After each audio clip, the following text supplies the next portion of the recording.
এটা ছিল কালকে সকালের একটা ভিডিও। কালকে সকালবেলা না আমি কোনো ব্রেকফাস্ট বানিয়েছিলাম না, কালকে ব্রেকফাস্টটা দিদিভাই বানিয়েছিল।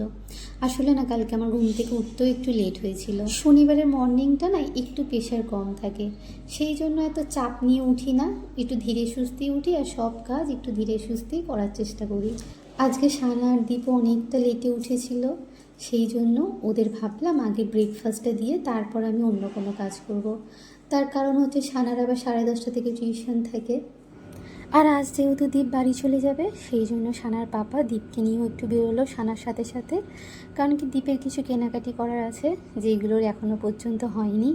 আসলে প্রত্যেকবারই দীপ যখন আসে এখান থেকে কিছু না কিছু টুকটাক কেনাকাটি নিয়ে যায়, সেই জন্য ওরা তিনজনে একসাথে বেরিয়ে গেল। জানো তো, যেই দিন আমি সকালবেলা ঘুম থেকে উঠতে একটু লেট করে ফেলি, সেদিন কিন্তু আমার আর ব্রেকফাস্ট খাওয়া হয় না। কারণ কি দেখো, এই 10:30 বাজে এই সবাই আমি চিয়া সিডের জলটা খাচ্ছি, তাহলে ব্রেকফাস্টটা আর কখন করব। অ্যাকচুয়ালি না এই চিয়া সিডের জলটাও বেশ খানিকক্ষণ পেটটা ভর্তি থাকে, সেই জন্য আজকে আর ব্রেকফাস্ট করলাম না, শুধু চিয়া সিডের জলটা খেয়েই তারপর আবার রান্না তো আছেই। আজকের ভিডিওটা এখানেই শেষ করলাম, দেখা হবে তোমাদের সাথে আবার একটা নতুন ভিডিওয়। টাটা।